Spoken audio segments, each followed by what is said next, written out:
Gafaran ku dai. A yanzu kankanin nan an yi ta yada wani labari da ke cewa an samu mace ta farko da ta fara kaiwa matsayin kwamishinan 'yan sanda daga arewacin Najeriya. Ko da yake an fi yada labarin ne a shafukan sada zumunta na zamani da suka haɗar da X, wato shafin nan da kuka fi sani da Twitter, da kuma shafin Instagram. Wannan ne ya ja hankali na domin gudanar da wannan bincike. Kamar da yadda wata jarida a jihar Kano ta wallafa, ta ce ita ce mace ta farko daga arewacin Najeriya da ta fara zama kwamishinan 'yan sanda. Anya kuwa? Sai dai ku tsaya. Biyar Najeriya ta gudanar da wani bincike na sahihancin labari da wasu kalmomi da ke da alaka da wannan labari, tare da yin binciken kwakwafi na kai da kai domin tabbatar da gaskiyar labarin.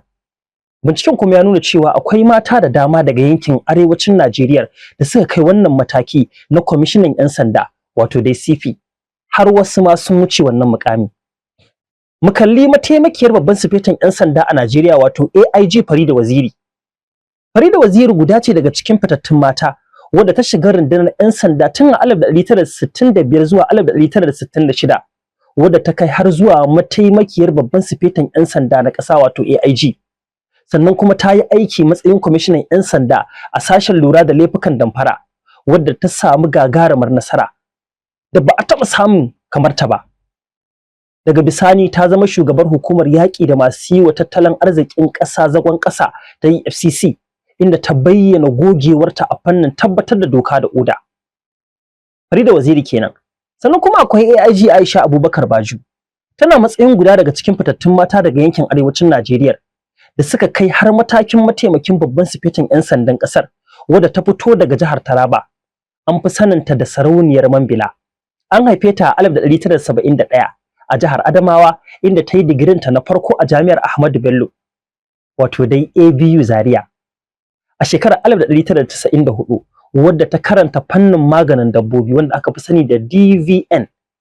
Ta shiga rundunar 'yan sanda a matsayin karamar sifartanda, wato ASP, a shekarar 1995, inda daga bisani ta zama kwamishina a shekarar 2016. Baju dai ta samu damar kammala digirinta na uku a Jami'ar Plymouth a shekarar 2007, inda daga bisani ta zama mataimakiyar babban sifetan 'yan sanda ta Najeriya, wato AIG, a shekarar 2020.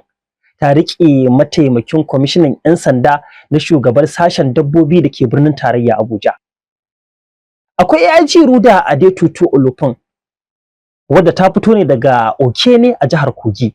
Ita ma tana daga cikin manyan 'yan sanda da suka fito daga yankin arewacin Najeriya, kamar dai Farida Waziri da Baju. Ta kai matakin mataimakiyar kwamishinan 'yan sanda, kafin daga bisani ta taka har zuwa matakin mataimakin babban sifetan 'yan sandan Najeriya. Yanzu haka dai ita ce sakatariyar hukumar 'yan sanda ta Najeriya. Abinda binciken ya tabbatar, wannan jami'an 'yan sanda mata da aka lissafto dukkansu an ɗaga likafarsu zuwa mataimakin kwamishinan 'yan sanda kafin CP HAUWA Ibrahim. Abinda aka fi sani dai shine DIG Aisha Abubakar Baju ita ce mace ta farko da ta fito daga arewacin Najeriya da aka fara ɗaga likafarta zuwa kwamishiniyar 'yan sanda. Kamar da yadda yake a adane a shafin ABU Zaria, wato Avocide, shafin Jami'ar Ahmadu Bello da aka sadaukar ga tsaffin ɗalibai. To dai ku tsaya. A taƙaice, ikirarin da aka yi na cewa CP HAUWA Ibrahim Jibril ita ce mace ta farko kwamishinan 'yan sanda daga arewacin Najeriya ba gaskiya bane ba. Bincike ya tabbatar da cewa akwai kwamishinonin 'yan sanda mata da suka fito daga yankin na arewacin Najeriya kafin ta, da suka haɗar da AIG Farida Waziri, AIG Aisha Baju, da kuma AIG Ruda Adetutu Olufun. Sai dai kuma CP HAUWA Ibrahim takan iya zama mace ta farko da ta fara zama kwamishinan 'yan sanda a jihar Kano.